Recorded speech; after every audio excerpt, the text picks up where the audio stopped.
Welcome to the Elevate Media Podcast with your host, Chris Anderson. In this show, Chris and his guests will share their knowledge and experience on how to go from zero to successful entrepreneur. They have built their businesses from scratch and are now ready to give back to those who are just starting. Let's get ready to learn, grow, and elevate our businesses. And now, your host, Chris Anderson.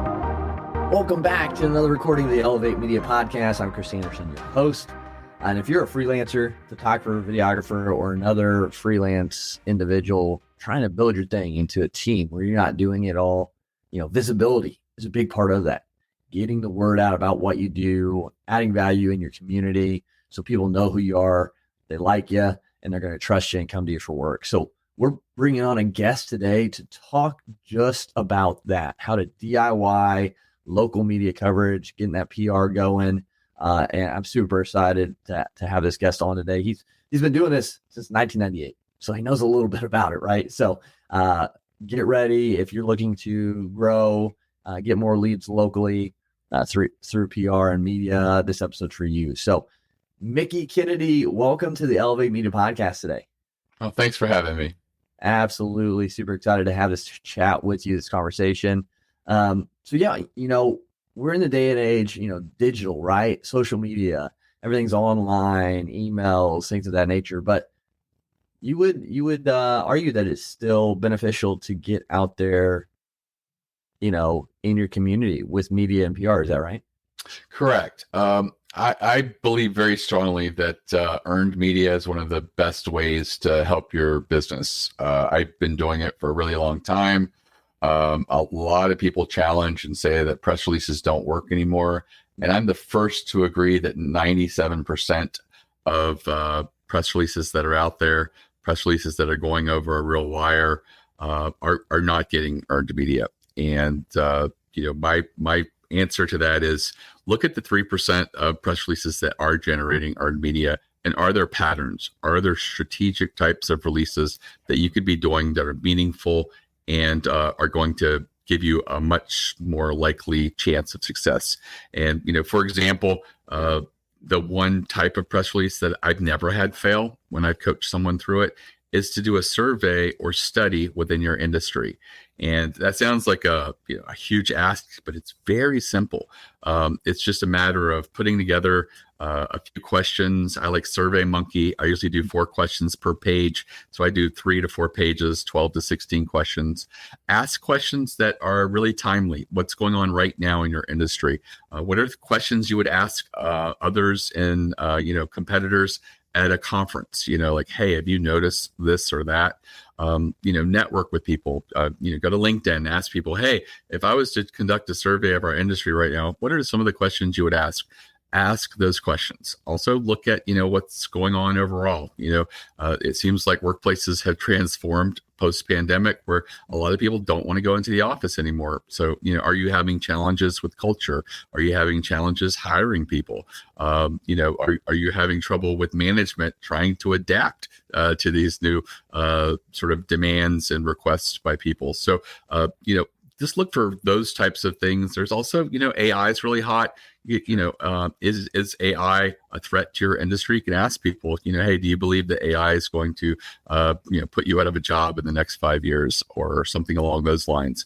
So, then when you've got the survey results, you're going to pick what was the biggest surprise there. What's the biggest aha? And you're going to lead with that and write a press release about predominantly that question. And you're not going to ignore all the other questions. You're going to put them on a page on your website. You're going to link to it in the press release. There may be the opportunity to mention another data point in the press release, but I generally focus the one specific question on that press release, the biggest surprise there. And you're going to have an amazing quote. And by amazing, I mean, it could be like how creative you are, wordsmith, or it could just be saying something so tight and so strong and paraphrased so well and powerfully that it just resonates, that quote. And if a journalist was to take that quote out, there'd be a loss, an ache, in that article that they write. So, really make that quote meaningful. And generally, when we do that and we send it out, usually we get 8 to 14 articles earned media. These are articles that journalists wrote and drafted based on your press release. It's not your press release replicated on websites. Okay. That is a distraction. That's syndication. That's not really important. And that really works. The biggest pushback I get from this is I don't know who to send that survey to. So you get a link from SurveyMonkey. You then approach a smaller independent trade association in your industry. And there are many. I've had people push back and say, well, for example, I had one person say, Mickie, in our industry, there's only Public Relations Society of America. And I had to explain to this person who was, much more senior than me, that there's over 470 U.S. trade associations in addition to PRSA that are out there. And some of them are very small and very esoteric, like, Florida PR firms or mid-Atlantic. But there are some that are quite robust. I think there was one for PR firms of 50 employees or less. And that's the bulk of PR firms across the U.S. I don't know that if we interviewed a really giant PR firm, that there'd be one person there capable of speaking for the entire firm anyways. So I think that, find one that's independent and small, and you just approach them and say, hey, could you send this link to your members? In exchange, I'll mention you in a press release I'll be issuing over PR Newswire. And when you tell them that, they're much more likely to see this as a win for them. Potentially, they could get some media pickup. They're small and independent, so not a lot of people know about them. They don't get a lot of media attention, unlike the large trade associations. So by approaching them, they'll often see it as a win-win. It works about 2/3 of the time that the first place that we approach will say yes. And so that's it. I mean, that's all that's involved, and that can generate, incredible media pickup for you. And I've never had that fail. The least I've ever had someone I've coached that went through it was 4 articles, but they were very sort of esoteric. They were in the biometric industry. So it was a very specialized industry, and they were thrilled with the results because they got 4 pickups in very, very specialized trade publications, and they were very happy. And so there are ways to attack PR and be meaningful. And to break it down for a lot of people who are looking for local media, I say don't use someone like me. Don't pay someone for local media. If you think about it, there is probably less than a dozen individuals who could write about you in your market. 12 people. That's 12 people for you to network and get to know. So, start doing your homework, look at your local paper. Who covers your industry? What writer is more likely to cover your industry over time that you've noticed? Maybe you have to subscribe to the print publication, or maybe they have an online one that you can look at and do your research.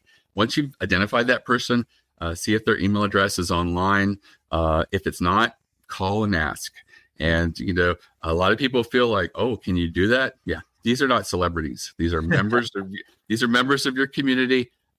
They are news media.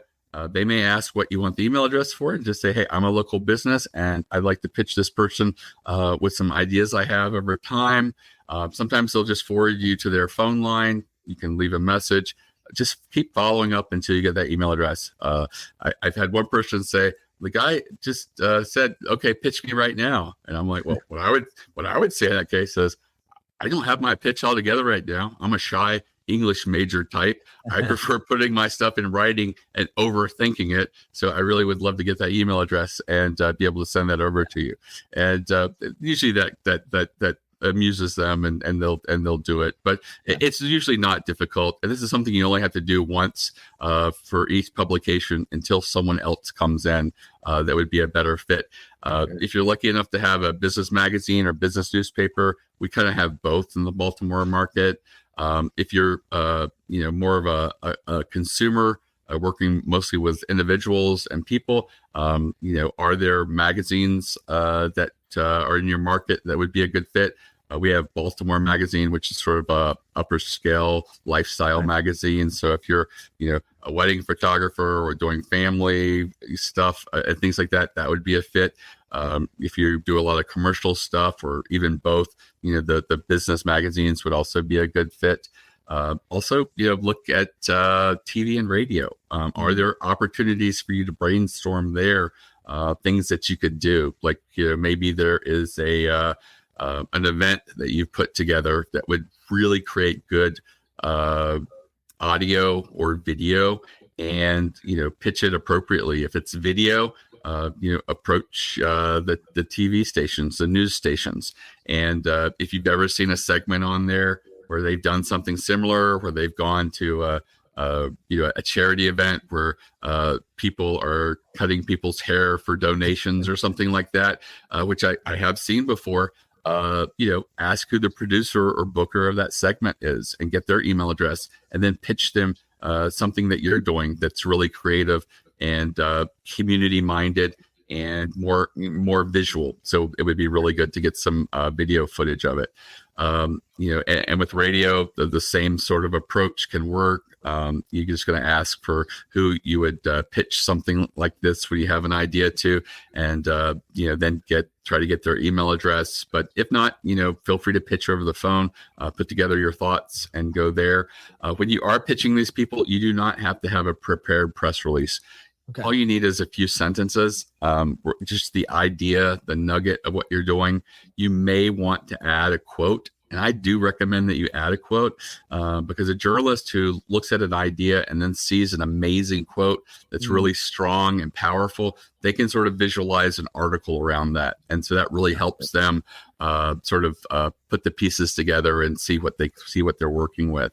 Okay. And then, don't discount free weekly papers either. A lot of these are neighborhood specific. But those are really great avenues for, reaching out to them. In this case, I might suggest something different where maybe you write an article yourself about a particular subject matter that, maybe it's heading into wedding season and you've got some tips on wedding photography and, things like that. Like, a lot of weddings will have professional photography, but then they also have, like QR codes where people can share stuff on Google Photos or something like that. And they get candid shots. So maybe some tips on that you can provide your guest and things like that. So when it comes to these weekly free papers, they are low on content. They are focused on just getting ads, and then content is an afterthought. And I've had many clients who have approached these free papers and said, "Hey, I'd like to do a monthly column, and I get a byline and a little sentence about my business at the end." And they mostly say yes because it's free content for them. The pushback they often get is, could you do a weekly column? And I say, no, don't obligate yourself to a weekly. But what you'll realize is that as you do communication and sharing, which isn't great, a lot of content, maybe it's as little as 350 to as many as like 500, 600 words, on a monthly basis. You're just providing some good tips and resources for your community, and it may not work especially well for photographers and videographers and things like that. But for other people and other businesses, I've had it work really well. Everything from dentists to chiropractors to people who are on wellness and fitness instructors and things like that. So perhaps being creative and thinking, maybe you can find something that you could do with that. But just realize that people do peruse these weekly papers, even though they're free. And if they see you and they get familiar with you and they get drawn in over time, when they do have a need, they're much more likely to reach out to you and recognize you. Yeah. And I think this is good.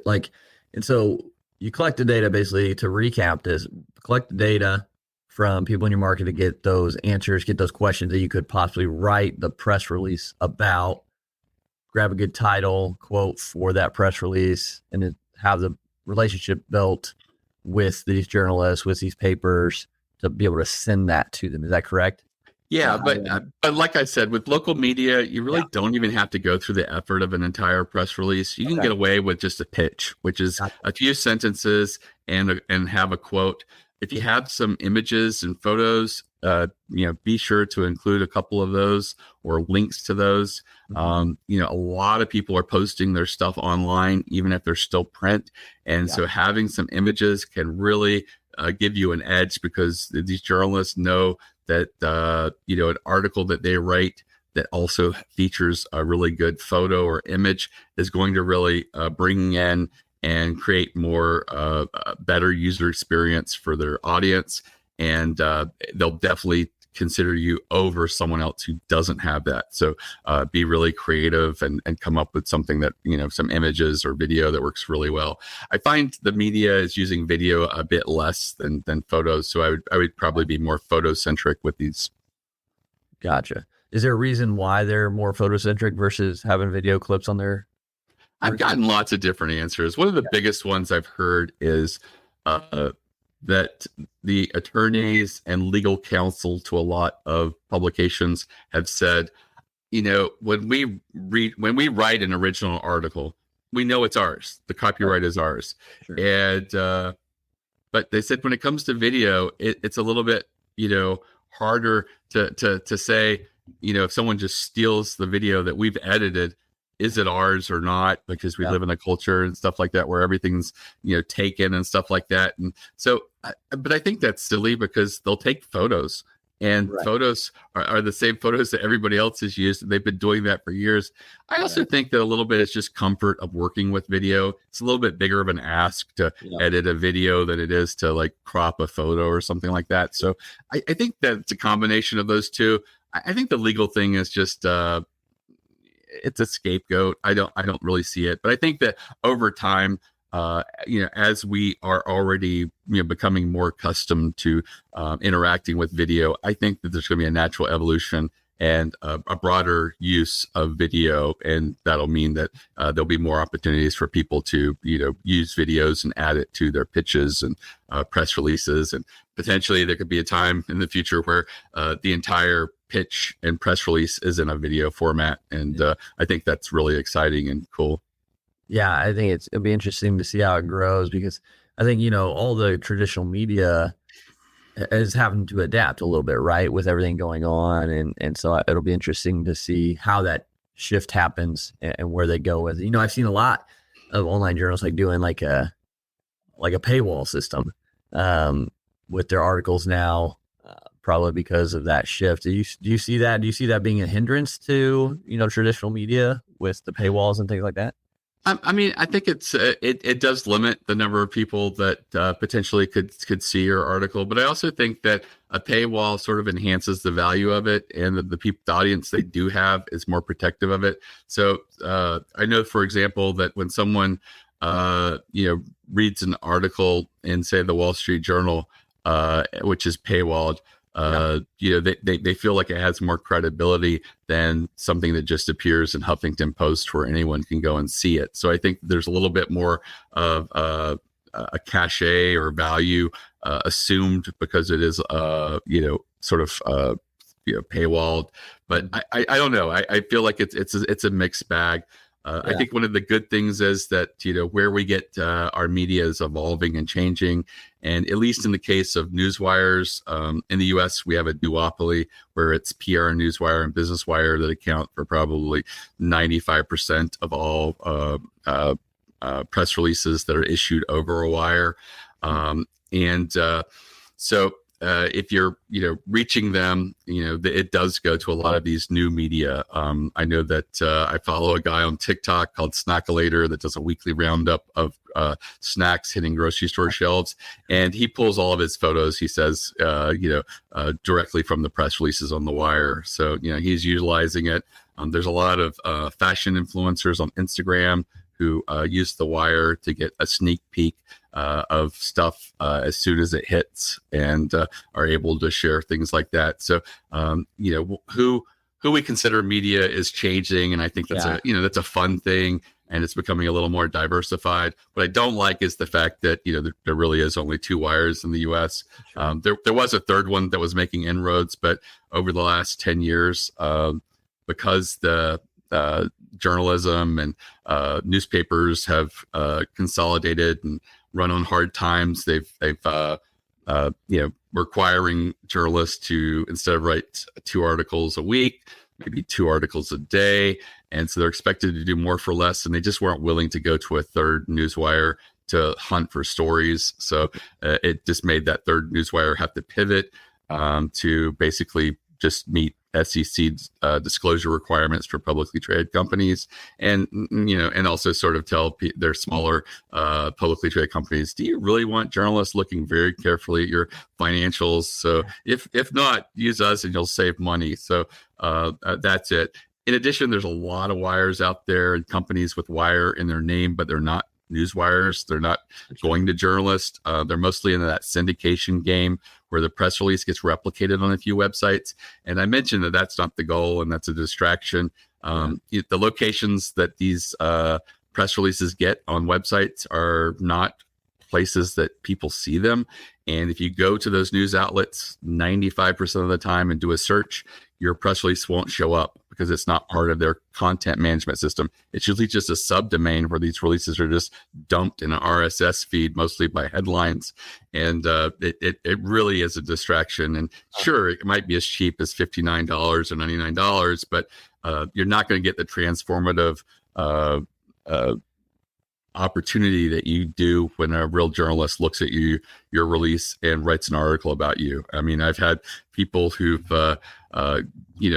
got picked up in waste management, trade publication, and it generated $30-40 million in revenue. We have a case study on our website for an initiative that was set up shortly during the pandemic to help restaurants that were closed, generated over $10 million in revenue and over 100 articles.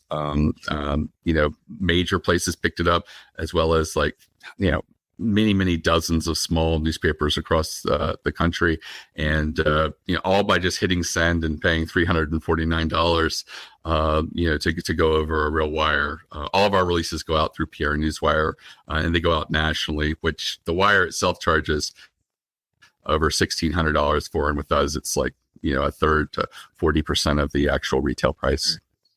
Yeah, and that's interesting because I've seen it in my inboxes on social media. People are like, "Hey, we'll get you in Forbes, we'll get you your article in all this." Is that what you're meaning? Like the subdomains, they just kind of dump it and it's not actually in there. So the paid placement's a little bit different. Right. In the case of Forbes, you're going on a location that used to be dedicated to guest bloggers on Forbes, and it's still sort of set up with that way, but it's sort of like they pay Forbes to have that opportunity, and then they get customers that pay them to sort of cover the costs and stuff like that. Again, those aren't locations on Forbes that are very easily searchable. They're not the main places that people look on Forbes, and they're not the print publication. And it's gotten to the point that when I'm in a room with marketers and someone mentions that they got in Forbes, we all just sort of roll our eyes and just know that someone paid, anywhere from $700 to $1,500 or up to get in there. And it's not real earned media. And, you might be able to fake some people with the logo because maybe, non-marketers aren't aware that it's just a paid placement. But I think it's really devalued the Forbes brand. I also think that it's not the focus because, for that money, you could do 3 releases with me, and potentially, if you're doing meaningful releases, get a lot of media pickup. And going back to strategic types of releases, I have an entire free masterclass dedicated to that. It's very digestible. It's less than an hour-long video. And if you don't know anything about PR, it's a great place to start because you start building press release ideas. Looking at those strategic ones, you're more likely to have pickup. And it's at ereleases.com/plan, PLAN.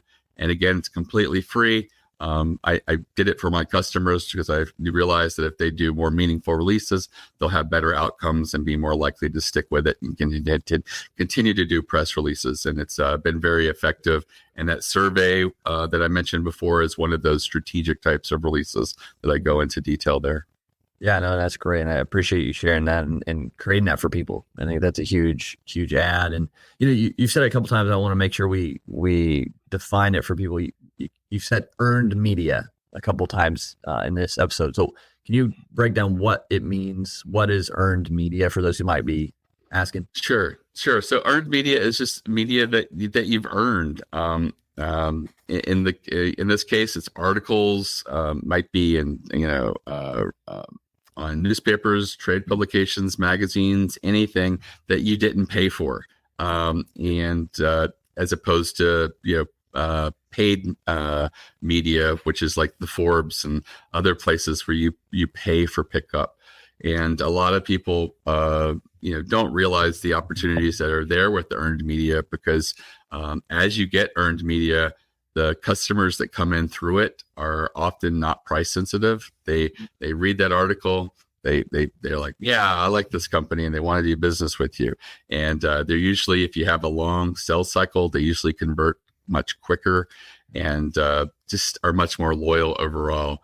And then you can also take that earned media, that link to that article that you got, like say New York Times, and share it with your leads, share it with your customers.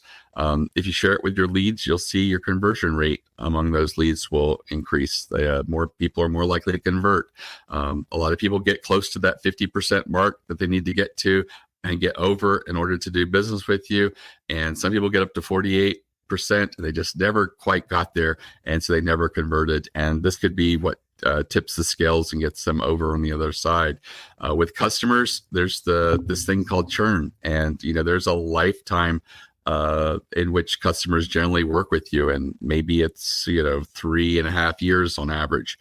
But, if you get earned media in front of them, they say to themselves, hey, let's not shop around this year. I know we've been with them for a few years and we were considering perhaps trying someone else this year, but I've been reading these articles. This is the right company. We should stick with them. So your churn rate is going to decline, and that cycle of how long someone stays with you is going to increase. And these are all because of the credibility indicators of earned media. When a journalist writes about you, it's almost like an implied endorsement, and people get excited by it, and it really creates like a signal of trust. And that's something that you can't replicate, through paid placement or paid advertising.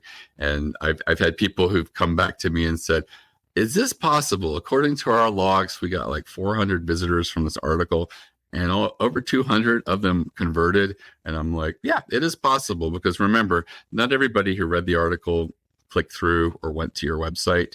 But those that did were probably more invested and wanted to do business with you. And your price point was a consumer product that's $40. So that's completely possible. And they're just like, my best landing page for paid advertising is like 10%. This is just amazing. So yeah, that's awesome. I think you're defining that. And I think the big thing is just doing the work, right? Connecting with these journalists, giving them valuable stuff that's going to, make them look good when they post it, and bring it back to you. And I think locally is a huge place to still do it and try. So, Mickie, this has been a great conversation. I know you shared about the link, about the free course. Where can people connect with you, and learn more if they want to? Sure. So my website is ereleases.com. All of our social media is on the lower right. It's my direct LinkedIn, which is a great place to reach out to me directly. However, if you have any questions or you're just wanting to talk a little bit about PR, feel free to just use the phone number on the website or chat or email. We don't have any salespeople. We don't have any quotas or commissions. I only employ editors. So you'll speak to an editor.